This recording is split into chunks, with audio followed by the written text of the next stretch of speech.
소통이 어려운 부부관계 어떻게 해결할 수 있을까요?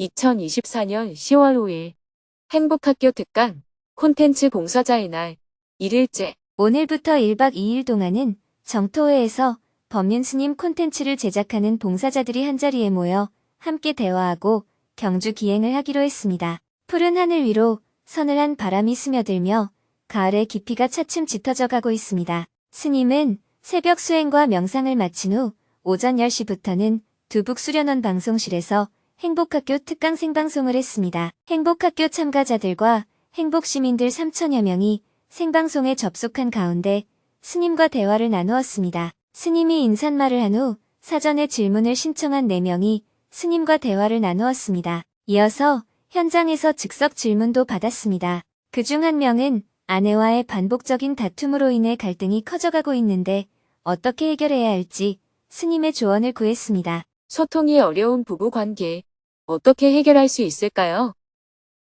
제 아내는 제가 대답하지 않으면 무시한다고 여겨 대답을 꼭 요구합니다. 반면 제가 아내에게 질문을 했을 때 아내가 응답을 하지 않는 경우도 많아 답답해서 계속 물어보다가 결국은 다툼으로 이어지곤 했습니다. 저는 어릴 적 남들보다 배움이 더뎌 사람들의 말투나 감정, 표정을 잘 이해하지 못했습니다. 제 이야기만 계속 하다 보니 상대방은 제가 그들을 무시하고 화를 낸다고 느끼고 관계가 악화되곤 했었습니다. 아내는 제가 대화를 이어가는 감각이 남들과 다르다고 하며 그로 인해 잘못 이해하고서 화를 낸다고 생각합니다. 또한 아내는 제가 말이나 행동의 실수로 자신의 기분이 상하면 제 모든 노력들을 부정하는 식으로 말할 때가 많습니다. 저는 무시당하는 느낌이 들어 분노가 치밀고 소리를 지르게 됩니다. 반복적인 다툼으로 인해 아내는 더 이상 이렇게 살 수 없다고 하며 해결책을 스님께 찾아보라고 했습니다. 결혼 전 저의 몰상식한 분노의 태도를 겪고도 저의 딱한 처지를 보고 결혼해준 아내는 저에게 구원자와 같은 존재입니다. 그냥 쓴소리를 받아들여야 한다고 느껴 스님의 고견을 구하고자 이 자리에 왔습니다. 이 상황을 어떻게 해결할 수 있을지 조언 부탁드립니다. 자기 스스로를 조금은 아는 것 같네요.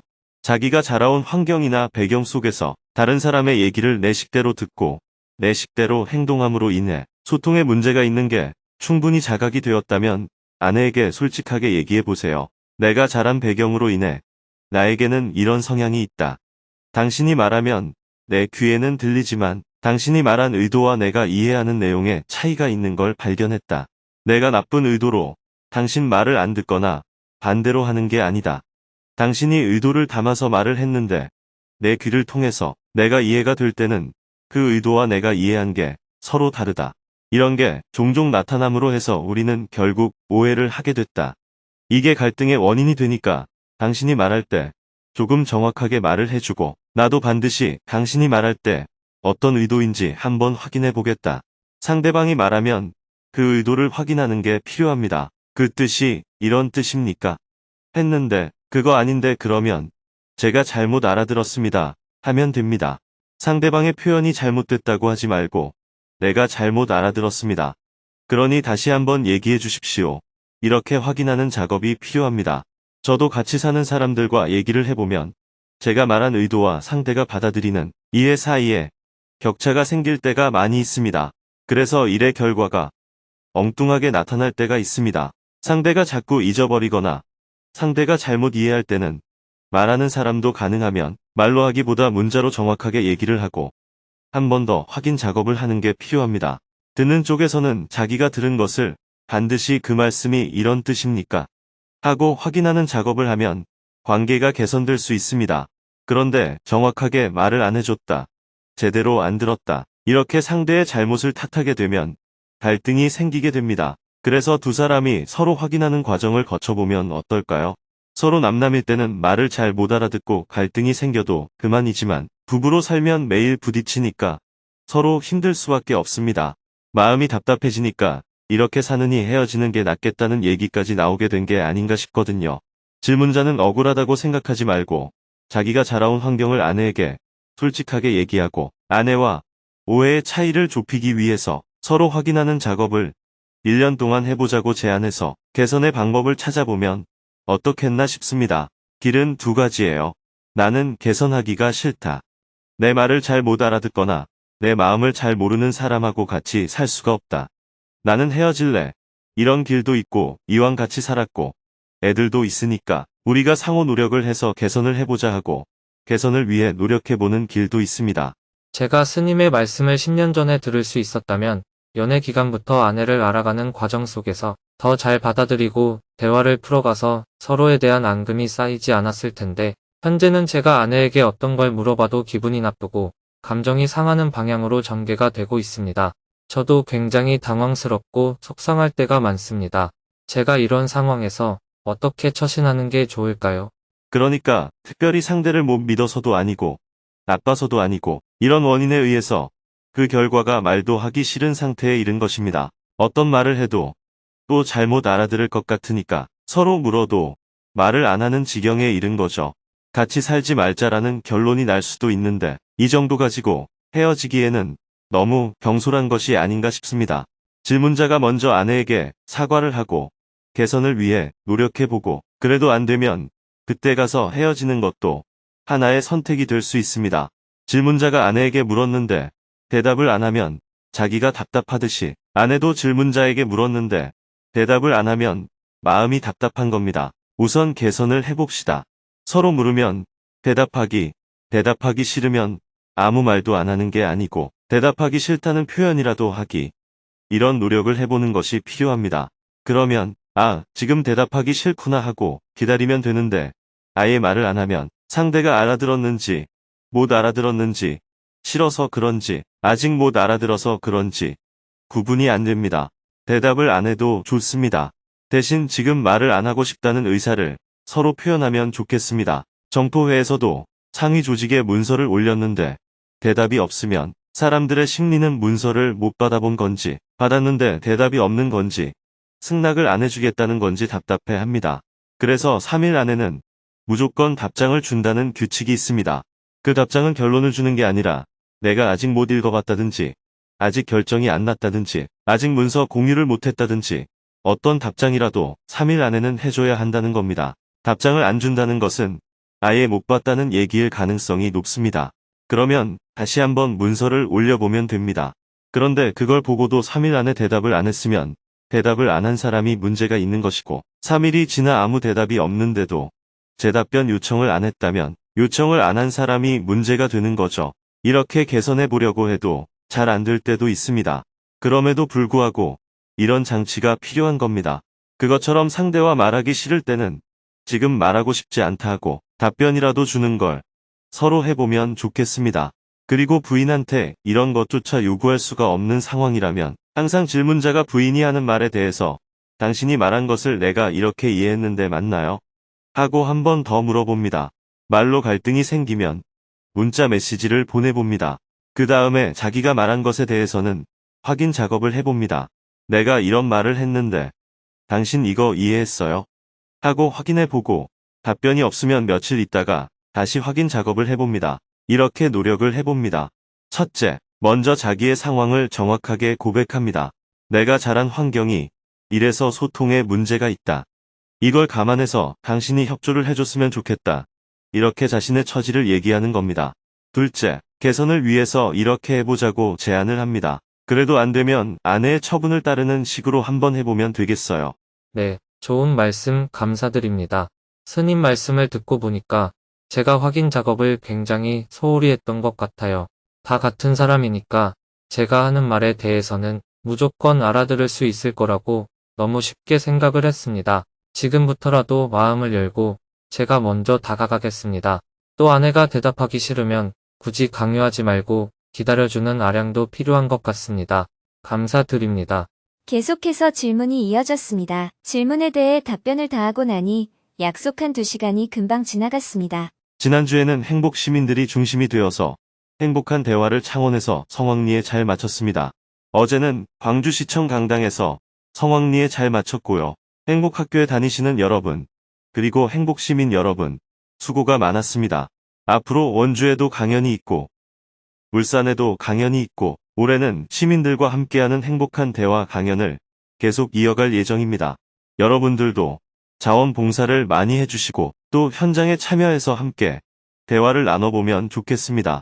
다음 달에 다시 만날 것을 기약하며 생방송을 마쳤습니다. 점심을 간단하게 먹은 후 곧바로 경주로 향했습니다. 오늘부터 1박 2일 동안 정토회에서 콘텐츠를 제작하는 봉사자들이 모여서 스님과 함께 대화도 나누고 경주 일대의 유적지를 둘러보는 나들이를 하기로 했습니다. 오후 1시에 경주 불국사 앞에 위치한 숙소에서 모임을 시작했습니다. 출판팀, 영상팀, 스님의 하루팀, 3개의 팀에서 봉사하는 70여 명의 봉사자들이 한자리에 모였습니다. 스님의 하루는 실무자가 스님과 동행하며 촬영을 합니다. 스님의 법문은 모두 녹음을 했다가 스님의 하루의 시를 부분만 출연해 녹취팀에 풀어쓰기 요청을 합니다. 녹취팀에서 녹취를 풀고 1차 윤문을 해서 보내면 실무자가 취합하여 다시 한번 2차 윤문을 합니다. 그리고 당일 기사를 작성하고 윤문한 법문을 넣은 후 사진을 배치하여 최종 원고를 완성합니다. 최종 원고는 발행팀에서 홈페이지와 블로그에 발행을 예약합니다. 발행 예약이 끝나면 오디오 서비스 제작팀에서 오디오를 제작하고 영문 번역 검수팀에서 AI로 번역한 스님의 하루를 검수합니다. 이 과정에 총 60여 명의 봉사자가 함께하고 있습니다. 콘텐츠 봉사자의 날을 시작하며 먼저 묘수 법사님이 환영 인사를 해주었습니다. 저는 여러분들이 생동감 있게 만든 콘텐츠를 생동감 없게 만드는 역할을 주로 하고 있습니다. 주로 점검하는 역할을 하다 보니 그렇습니다. 여러분들이 한마음이 되어서 다양한 콘텐츠를 만들어 주신 덕분에 많은 사람들이 스님의 법문을 들을 수 있지 않나 싶습니다. 진정한 모자이크 붓다의 모습이 콘텐츠 제작 과정에서 실현되고 있다는 생각이 들고 앞으로 더 유기적으로 연결되어서 더 좋은 콘텐츠를 만들어가면 좋겠습니다. 스님의 뜻을 더 잘 살리기 위해서 오늘 스님 말씀을 충분히 듣고 새로운 출발을 하는 자리가 되었으면 합니다. 이어서 스님이 입제 법문을 해주었습니다. 정토의 콘텐츠 제작에 봉사하는 여러분을 이렇게 한 자리에서 만나 얼굴을 보니 반갑습니다. 사실 작년에도 콘텐츠 제작 봉사를 하는 사람들이 한번 만나서 스님과 대화도 하고 스님께서 격려도 해주면 좋겠다는 제안이 있었는데 제 일정이 빠듯하다 보니 자리를 마련하기가 어려웠습니다. 그런데 올해 여름 공동체 수련을 하는 와중에 다시 제안이 들어왔습니다. 오프라인에서 봉사를 하는 사람들은 가끔이나마 스님의 하루나 정토행자의 하루를 통해 사진에도 나오고 활동 소식도 전해지는데 콘텐츠 제작에 봉사하는 사람들은 음지에서 일하는 사람들처럼 햇볕을 못 본다는 거예요. 한번 만나서 햇볕을 쬐는 기회를 가지면 좋겠다는 제안이 들어와서 이런 자리를 마련하게 되었습니다. 방금 소개를 들어보니 정말로 보이지 않는 곳에서 많은 사람들이 수고해준 결과로 책, 영상, 스님의 하루가 제작되어 나온다는 걸 다시 알게 되었습니다. 상근하는 실무자가 다 만든다고 생각했는데 같이 애써주는 봉사자분들이 많이 있었구나 하고 여러분의 노고를 알게 되었습니다. 여러분들이 곧 불의에 해당되는 사람들입니다. 증문즉설은 일상에서 쓰는 생활 언어로 사람들의 고뇌를 주제로 대화를 나눕니다. 기존 불교의 관점에서는 이건 불교가 아니라 인생 상담이라고 보는 시각도 있어요. 그러나 원래 부처님의 가르침에서 보면 오히려 붓다의 가르침과 더 가깝다고 볼 수 있습니다. 기존의 시각에서는 제가 증문즉설에서 부모 자식 문제, 부부간 갈등에 대한 이야기를 하니 여기에 무슨 불교 철학이 있고 무슨 불교 사상이 있는가 하고 비판을 합니다. 그러나 사람들이 쓰는 생활 언어를 통해 그들이 겪고 있는 고뇌로부터 벗어날 수 있도록 한다면 이것이야말로 부처님의 가르침에 더 맞다고 할 수 있습니다. 공, 무아, 무상, 연기 등의 불교 용어를 써야만 법문이 아니에요. 사람들이 가진 고뇌로부터 벗어나도록 하는 대화가 법문입니다. 말을 글로 옮기는 과정에서 우리가 유의해야 할 점. 오늘 이 자리에는 증문즉설을 글로 옮기는 역할을 하는 사람들이 모였습니다. 증문즉설에서 사람들과 나눈 대화를 그대로 글로 옮기면 되지 않겠나 생각하기 쉽지만 말과 글에는 차이가 있습니다. 대화를 직접 들을 때는 같은 말을 2번, 3번 해도 지루하지 않고 오히려 반복이 대화를 이끌어 나가는데 효과적일 때가 많습니다. 그런데 글로 옮겼을 때는 같은 말이 2~3번 반복되면 굉장히 지루하게 느껴집니다. 또 말은 감정을 실을 수 있는데 글로 옮겨 놓으면 감정이 사라지고 읽는 사람에게 지식화되어 전달되기가 쉽습니다.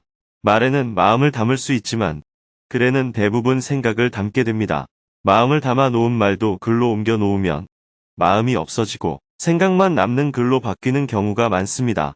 그래서 제 법문도 글로 옮기면 지식으로 전환될 위험이 있습니다. 부처님과 대중이 나눈 대화들도 구전으로 전해질 때는 말 속에 감정이나 마음이 남아 있었는데 이것이 문자로 옮겨지면서 감정은 싹 사라져버리고 주로 이해하는 쪽으로 가다 보니 불교가 철학화되는 길을 걸었습니다. 이러한 과정 속에서 부처님의 가르침이 지식화되지 않을 수가 없었어요. 그렇다 보니 불교를 공부한다고 할 때도 주로 불교 교리를 얼마나 아는가 하는 지식에 대한 문제로 기울게 됩니다. 부처님과 대중이 나눈 대화를 생각해봐도 그중 간단한 것도 있었겠지만 대화가 어떻게 다 그렇게 간단하게만 흘러갔겠어요. 중간에 상대방이 모르는 건 설명도 해야 되고 또 상대의 이야기를 들어주는 과정도 다 있었을 겁니다. 그런데 문자가 없는 시대의 사람들이 다 외워서 전하려다 보니까 중복되는 건 많이 줄였을 거예요. 글로 옮겼다면 모르지만 이걸 외워서 전달하려니까 어느 정도 요약을 안 할 수가 없었을 거예요. 또 대화를 나눌 때 대화하는 사람이 자기의 괴로움을 바로 이야기하지 오늘 날짜는 며칠이고 장소는 어디인지 이런 걸 말하진 않잖아요. 그런데 대화를 기록하는 사람은 누구와 누구 사이에 나눈 대화인지 언제 나눈 대화인지 장소는 어디였는지 등 마치 신문 기자가 기사를 쓰듯이 정리를 하니까 이런 내용이 기록에 함께 남을 수밖에 없습니다. 그래서 경전을 보면 한때 부처님께서 사위성의 기수급 고도권에서 1250인 대중과 함께 머무셨다. 이때 부처님과 대중은 자리에서 일어나 밥을 빌러 성 안에 갔다가 계시던 곳으로 돌아와 공양을 드신 후 자리를 정리하니 수보리가 자리에서 일어나 질문을 했다. 이렇게 배경 설명이 나옵니다. 그런데 이 배경 설명은 경전의 본문이 아니에요. 관찰자나 기록자가 법문의 배경을 설명한 거죠. 경전에는 항상 그 경전이 설해진 배경이 앞에 붙어 있고 이 부분을 서분이라고 합니다. 서분 다음에는 법문의 본문이라고 할 수 있는 정중분이 이어지고 대화가 끝나고는 법문을 들은 사람이 어떠했는지, 깨달음을 얻었는지, 얼마나 기뻐했는지 등 대화가 마무리된 상황에 대한 설명을 뒤에 붙였습니다. 이 부분을 유통분이라고 해요. 즉, 법문의 배경을 설명하는 서분, 대화의 주 내용을 기록한 정중분, 그리고 대화가 끝난 상황을 설명한 유통분, 이렇게 크게 세 부분이 있습니다. 그러나 기록으로 남길 때는 간략하게 서분과 유통분을 붙이고 대화도 조금 요약해서 기록에 남길 수밖에 없습니다. 그렇게 정리를 했음에도 불구하고 실제로 경전을 읽어보면 중복되는 내용이 엄청나게 많습니다. 읽는 입장에서는 똑같은 말은 그냥 빼버리지 무엇 때문에 계속 반복하나 싶지만 구전으로 전할 때는 법문의 의미나 분위기가 살아나려면 이러한 반복이 필요하지 않았나 싶습니다. 그렇게 구전되던 내용을 문자로 다 기록해 놓으니까 반복이 많고 번잡하게 느껴지는 거죠. 사실대로 기록하는 것과 읽기 좋게 다듬는 것 사이의 균형. 여러분들도 법문을 녹취할 때 그 과정에서 말과 글의 차이를 느낄 수 있었을 거예요. 제가 질문자와 대화를 할 때는 앞에 빠진 내용을 뒤에 다시 묻기도 하잖아요. 이걸 글로 옮길 때는 앞에 빠진 부분을 순서대로 배치해서 정리를 해야 자연스럽게 읽힙니다. 이렇게 글로 읽을 때 맥락과 의미가 자연스럽게 전달되도록 수정하는 걸 윤문이라고 합니다. 이렇게 윤문하는 과정에서 사실대로 기록하는 데 치중하면 자칫 글이 번잡해질 수 있고 정리하는 쪽에 치중하면 스님의 마음이나 어투가 글 속에서 사라져버리고 무미건조한 내용만 요약되는 위험이 있습니다. 대화가 되풀이되는 속에서 생겨나는 공감이나 감동이 윤문하는 과정에서 사라져버릴 소지가 있는 것입니다. 그래서 윤문할 때는 사실대로 기록하는 것과 읽기 좋게 다듬는 것 사이에서 균형을 잘 맞춰야 합니다. 이렇게 편집된 내용을 책으로 출간할 때는 또 다른 과제가 주어집니다. 법문을 책으로 편집할 때는 내용을 조금 더 요약하고 다듬어야 합니다. 법문이 3쪽이었으면 그걸 2쪽으로 요약해서 책으로 내게 되는 것입니다. 그러다 보니 그 과정에서 많은 내용이 삭제됩니다. 이처럼 편집을 하면 간결해지는 장점이 있고 동시에 감동이 많이 사라지는 단점이 있습니다. 이렇게 내용을 정리하고 윤문하는 과정에서 내용이 어떻게 전달되는지가 정해지기 때문에 편집이 제2의 창작이다, 번역이 제2의 창작이다 하는 말을 하게 되는 것입니다. 법문이 좋은 글로 옮겨지기 위해서는 우선 법문 원본도 좋아야 하고 그러한 법문을 윤문할 때 내용이 잘 전달되도록 하는 것도 중요합니다. 어떻게 윤문하는가에 따라서 감동이 그대로 전달되는 법문이 되기도 하고, 감동적이긴 한데 번잡한 글이 되기도 하고, 또 반대로 정리는 잘 되었는데 감동이 사라지는 글이 되기도 합니다. 여러분이 작업을 할 때는 이 두 가지 사이에서 어떻게 조율할 것인지가 많이 고민이 될 겁니다. 100% 완벽하게 하는 건 불가능합니다. 내용이 너무 늘어지지 않게 윤문하는 가운데 어떻게 감동을 최대한 살려서 전달할 것인가를 잘 고민해 주시기 바랍니다. 음지에서 일하는 수많은 사람들의 노력을 되새기며 대중들에게 전해지고 역사에 남겨지는 것은 결국 여러분들이 기록한 것입니다. 실제로 법륜 스님의 말과 행동이 역사에 남을까요? 스님의 하루 팀이 기록한 것만 역사에 남을까요? 스님이 말하고 행동한 것이 남는 게 아니라 스님의 하루 팀이 기록한 것이 역사에 남게 됩니다. 그런 측면에서 보면 여러분들이 역사를 만들어 가고 있다고 볼 수 있습니다. 과거 부처님 당시의 기록을 봐도 안한존자 한 명이 그 많은 일들을 기억하고 기록한 것으로 되어 있는데, 막상 우리가 해보니까 한 명이 그걸 다 했다는 건 좀 믿기 어려운 일이 아닌가 싶잖아요. 아마도 여러 사람이 같이 했는데 그냥 안한존자의 이름을 계속 쓴 게 아닐까 싶어요. 그처럼 부처님에 대한 기록도 여러분처럼 드러나지 않는 음지에서 일하는 수많은 사람들의 노력으로 전해졌습니다. 그러니 여러분도 겉으로 드러나지 않는 곳에서 봉사한다고 해서 기죽지 말고 자부심을 가지고 봉사해 주시기 바랍니다. 또 기회가 되면 1년에 한 번씩 양지에 나와서 같이 햇볕도 보면 좋겠습니다. 우리가 늘 옷을 입고 다니면 얼굴만 겉으로 내놓고 살아서 신체의 다른 기관들의 존재감을 모릅니다. 그러나 여름이 되면 팔도 드러내고 발목도 드러내서 신체의 다른 기관들도 있다는 걸 다시 돌아보게 되잖아요. 그런 것처럼 이런 모임이 있을 때는 조용히 봉사하던 여러분들도 정토회에는 우리도 있다, 이렇게 존재감을 드러내 주시기 바랍니다. 그런 의미에서 스님도 바쁜 와중에 시간을 내서 만남의 자리를 마련한 것이니까 1박 2일의 시간을 재미있고 유익하게 보내도록 해봅시다. 잠시 자리 정비를 한 후 오후 2시부터는 조별로 자기소개 시간을 가졌습니다. 스님도 한 조에 들어가서 프로그램에 함께 참여했습니다. 종이 위에 옆 사람의 얼굴을 그려보았습니다. 종이를 옆으로 한 바퀴 돌리며 내 얼굴이 도반들의 손으로 완성이 되었습니다. 지금 맡고 있는 소임, 관심 분야 등 서로에 대해 알아가는 시간을 가졌습니다. 저는 한 달에 2번 스님의 법문을 녹취하는 봉사를 하고 있습니다. 요즘 저의 취향 저격 콘텐츠는 환경 보전에 대한 유튜브 영상입니다. 저는 출판팀에서 책을 만드는 봉사를 하고 있습니다. 사회과학 분야에 관심이 많습니다. 저는 스님의 하루팀에서 오디오 제작과 영문판 발행을 담당하고 있습니다. 스님의 법문을 전 세계에 알려서 조금이라도 사람들이 행복해졌으면 하는 마음으로 봉사를 합니다. 저는 영상팀에서 자료를 입력하고 분류하는 소임을 맡고 있습니다. 증문즉설에서 사람들이 어떤 질문을 했는지 언제든 찾기 쉽게 데이터 형태로 보관을 하고 있죠. 이어서 팀별로 소개하는 시간을 가졌습니다. 촬영부터 녹취, 윤문, 편집, 제작, 발행에 이르기까지 콘텐츠가 제작되는 각 단계별로 모여 성과, 보람, 아쉬운 점을 토론하고 발표했습니다. 이어폰을 귀에 꽂고 녹취를 하다 보면 스님이 저에게만 법문을 해주시는 것처럼 느껴집니다. 모두 자부심을 갖고 봉사를 하고 있습니다. 저희는 경상도 사람이기 때문에 스님의 사투리를 인공지능보다 더 찰떡같이 알아들어서 녹취하는 게 정말 수월합니다. 스님께서 겨자씨를 얻어 다니는 여인에 대해 법문할 때가 있는데 우리는 겨자씨를 금방 알아듣는데 인공지능은 계속 개새끼라고 녹취를 합니다. 이렇게 남들이 못 듣는 법문을 우리는 봉사를 하면서 듣습니다. 하루 종일 스님 법문을 녹취하다 보면 스님이 꼭 저희 집에 같이 사는 것 같은 느낌이 듭니다. 너 빨리 녹취 안 하고 뭐하노? 하고 말씀하시는 것 같아서 더 열심히 하게 됩니다.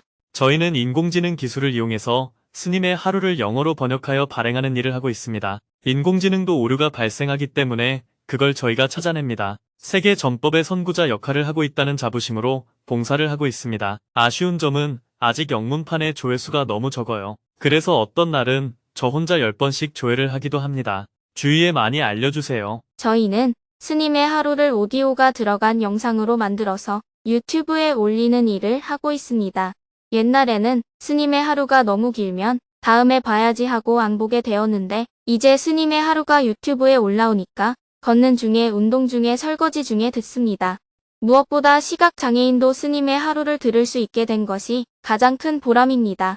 봉사를 하면서 경험한 다양한 에피소드들이 소개가 되었습니다. 모두 박장대소를 하기도 하고 큰 박수로 서로를 격려해주기도 했습니다. 모자이크 붓다에서 내가 어느 부분을 맡고 있는지 전체 속에서 나의 위치를 살펴보는 시간이었습니다. 촬영, 녹취, 윤문, 편집, 제작, 발행, 각 팀별로 발표를 하고 나면 모자이크에 한 조각씩을 붙였습니다. 모자이크의 마지막 조각은 법륜 스님이 붙였습니다. 드디어 우리는 모자이크 붓다입니다. 하는 글자가 모습을 드러냈습니다. 그림이 완성되자 스님이 한마디를 해주었습니다. 각자의 자리에서 모두들 수고 많이 하셨습니다. 큰 박수와 함께 팀별 소개 시간을 마쳤습니다. 다음은 다 함께 불국사로 향했습니다. 오후 4시부터 6시까지 2시간 동안 스님이 불국사의 경례를 자세하게 안내해 주었습니다. 일주문 앞에 세워진 지도 앞에서 스님의 설명이 시작되었습니다. 해가 떴으면 아주 더웠을 텐데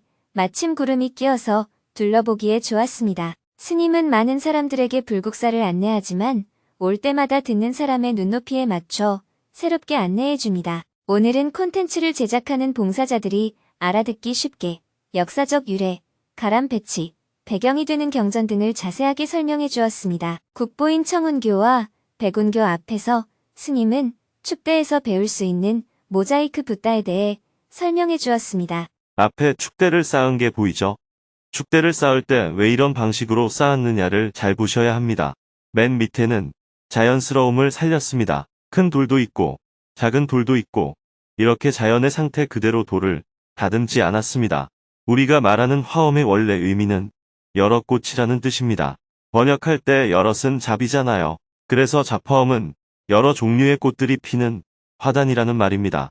그런데 잡자가 들어가면 우리는 잡것이라는 의미를 생각해서 낮추어 부르는 말로 보통 생각하는데 잡은 그냥 여럿이라는 의미예요. 우리가 염불할 때도 오직 관세음보살만 부른다고 하면 정념염불이라고 부릅니다. 그러나 관세음보살, 아미타불, 석가모니불 등 여러 부처님을 부르면 잡념염불이라고 불러요. 우리가 잡념이라고 할 때도 여러 생각이 든다는 의미죠. 불국사 축대에 담긴 모자이크 붓다 정신. 서로 다른 여럿이 모여 이 세상을 구성하고 있습니다. 그것처럼 맨 아래 축대는 큰 돌도 있고 작은 돌도 있고 주먹만 한 돌도 있습니다. 이 모든 돌들이 다 제 역할을 하고 있다는 것이 화엄의 세계이고 자연의 세계입니다. 이러한 자연의 기반을 두고 그 위에 인간이 사는 세상이 만들어졌습니다. 인간이 사는 세상에는 잘 다듬어진 사람, 즉 인격자가 등장합니다. 그것이 바로 돌들 사이에 있는 기둥이에요. 불교에서는 보살 또는 보디사트바라고 표현합니다. 보살이 기둥처럼 서 있는 덕분에 그 사이에 들어가는 돌들은 다듬지 않은 자연석이어도 괜찮습니다. 여기서 바라보면 다듬은 것 같이 보이지만 실제로는 자연석인데 한 면만 평평한 것을 주어 온 것입니다. 바깥으로 드러난 면만 평평하게 쌓은 것이고 옆에는 안 다듬어졌습니다. 그냥 두 개의 기둥 사이에 쭉쭉 쌓아 올렸어요. 이렇게 쌓으면 잘 다듬어진 돌로 쌓은 것과 축대의 힘은 똑같습니다. 잘 다듬어진 기둥이 군데군데 서 있는 것은 보디사트바를 상징하고 중간에 한 면만 바르게 하여 쌓은 돌은 중생을 상징합니다. 그런데 중생이 한 면도 바르지 않다면 불국세계에는 도움이 되지 않습니다. 부처님의 수많은 특징 중에 한 가지는 부처님을 닮아야 된다는 뜻입니다. 계율을 지키든지 보시를 하든지 명상을 하든지 넘어진 자를 일으켜 세워주든지 봉사를 하든지 부처님의 행을 전부 다는 못하지만 부처님의 그 수많은 특징 중에 한 가지는 나도 따라 하겠다는 마음을 가져야 합니다. 그것이 바로 적어도 한 면은 반듯해야 한다는 의미예요. 그러면 전체의 힘은 똑같이 받습니다. 이렇게 해서 부처의 나라를 구성한 겁니다. 부족하지만 적어도 한 가지는 부처님을 닮아가려고 하는 사람들이 많이 모이면 부처의 세계를 이룰 수 있다는 것이죠. 그러려면 간혹가다 성인이 한 명쯤은 섞여 있어야 합니다. 소수이지만 법사, 전법회원 또는 정토회 회원들이 곳곳에 포진해 있어야 이 세상이 반듯하게 됩니다. 즉, 좀 다듬어진 사람들이 있어야 합니다. 우리 선조들은 우리가 붓다 인격의 한 조각은 되자. 그래서 전체적으로 모두 합하면 붓다 인격이 된다. 이런 의미를 담아서 불국사에 축대를 쌓은 것입니다. 이것이 화엄의 세계입니다. 여기에서 제가 모자이크 붓다라고 하는 아이디어를 얻었습니다. 이것을 우리말로 표현하면 어울렁 붙여 또는 더불어 붙여라고 할 수 있습니다. 영어로는 모자이크 붓다입니다. 다 함께 다보탑과 석가탑을 보기 위해 대웅전 앞마당으로 올라갔습니다. 회랑을 지나자 하늘을 향해 우뚝 솟은 다보탑과 석가탑이 나타났습니다. 스님은 다보탑 앞에서 설명을 이어갔습니다. 다보탑과 석가탑을 둘러보고 대웅전과 무설전을 지나 가파른 계단을 올라갔습니다. 담장 너머로 불국사의 아름다움이 한눈에 담겼습니다. 이곳이 한국 전통 건축의 아름다움을 가장 잘 볼 수 있는 곳입니다. 여러 개의 처마가 한꺼번에 보이죠. 관음전을 보고 비로전을 지나 나한전을 본 후 마지막으로 안양전을 보고 연화교와 칠보교 앞에 다시 도착했습니다. 불국사를 배경으로 다 함께 기념사진을 찍은 후 출판팀, 영상팀, 스님의 하루팀 등 팀별로도 기념사진을 찍는 시간을 가졌습니다. 불국사를 2시간 동안 둘러보고 다시 숙소로 돌아왔습니다. 저녁 식사를 하고 7시 30분부터 강당에 모여 증문즉설 시간을 가졌습니다. 먼저 스님이 웃으며 말을 건넸습니다. 불국사 구경 잘했어요. 네, 자, 그러면 여러분들이 일하면서 또는 개인적으로 느끼는 어려움에 대해 한번 들어보겠습니다.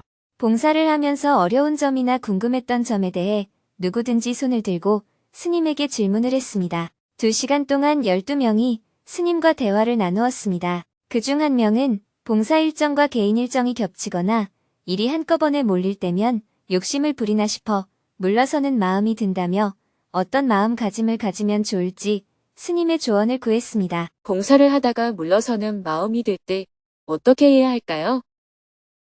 봉사를 하다 보면 개인 일정이 겹치기도 하고 또 일이 한꺼번에 몰리면 다급해집니다. 그럴 때 내가 왜 봉사를 한다고 해서 이렇게 허덕이나 하는 마음이 들기도 합니다. 또 봉사 자체에 의미를 두기보다는 이렇게라도 정토회와 연을 이어가고 싶은 욕심으로 봉사를 꾸역꾸역 하는 것 같을 때도 있어요. 봉사를 하면서 물러서는 마음이 들 때 어떤 마음가짐을 가지면 좋을까요? 남에게 손해가 되는 일은 멈춰야 합니다. 남에게 도움이 되는 일은 닦아나가야 해요. 이것을 한문으로 지약수선이라고 합니다. 봉사는 좋은 일을 하는 거잖아요. 봉사는 복을 짓는 일, 칭찬받을 일, 또는 자기에게 보람 있는 일입니다. 그래서 봉사는 해도 되고 안 해도 돼요. 선택이지 의무는 아닙니다. 하지만 남을 때리거나 괴롭히거나 손에 끼치는 일은 하면 안 되는 금지 사항이에요. 멈추는 게 의무입니다. 그래서 봉사를 계속할지 말지는 저한테 물을 일이 아니라 본인이 선택할 일이에요. 봉사는 하면 좋은 일이기 때문에 제가 권장할 수는 있지만 할지 말지는 스스로 결정해야 합니다. 힘들면 안 해도 돼요. 또 힘들어도 해도 됩니다. 본인이 선택할 문제입니다. 내가 조금 힘들어도 봉사를 해서 복을 쌓아가는 길도 있고 너무 힘들면 안 하고 사는 길도 있어요. 예, 감사합니다. 계속해서 질문들이 이어졌습니다. 스님의 하루를 책으로 엮어 출판할 계획이 있으신가요? 날짜별로 원고가 정리되어 있는지도 궁금합니다. 출판팀에서 녹취 취합을 담당하고 있습니다. 꼼꼼하게 검토해서 녹취록을 보내드려야 하는데 검토를 반복하다 보면 눈도 아프고 피곤합니다. 녹취 작업이 너무 좋기도 하지만 밤 11시까지 일을 하고 아침 5시에 일어나야 하니 너무 힘들어요. 녹취 봉사를 하면서 처음에는 법문 듣는 것이 소중했지만 시간이 지날수록 소중함이 점점 옅어지는 것 같습니다. 어떤 마음가짐으로 봉사를 해야 할까요? 중국에서 스님의 증문즉설이나 콘텐츠 제작이 거의 이루어지지 않는 이유가 무엇인지 궁금합니다. 종교 활동에 대한 감시 때문인지 다른 사정이 있는지 알고 싶습니다. 저는 멍한 시간이 많아졌습니다. 과거에는 괴로움이 있었으나 지금은 그렇지는 않지만 일의 속도가 느려지고 사람들과의 관계도 느슨해졌습니다. 이런 상황을 어떻게 받아들여야 할지요? 스님에 대한 다큐멘터리 제작 계획이 있나요? 영화, 연출을 전공해서 저도 도움이 되고 싶습니다. 지인에게 스님의 하루를 소개했을 때 단순히 스님의 일과라고 생각해서 관심이 없었어요. 스님의 하루라는 이름을 더 대중적으로 바꿔보면 어떨까요? 스님은 언제 책을 읽거나 신문을 읽으시는지 궁금합니다.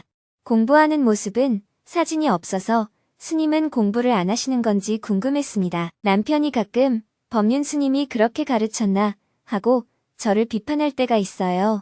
그 말이 듣기 싫어서 봉사 활동도 숨어서 하곤 합니다. 이런 남편을 어떻게 해야 할까요? 스님의 청소년기가 궁금합니다. 과학자를 꿈꾸시다가 어떻게 스님의 길을 선택하셨는지 궁금합니다. 3살 아이를 키우고 있습니다. 어떤 마음가짐으로 아이를 키우면 좋을까요?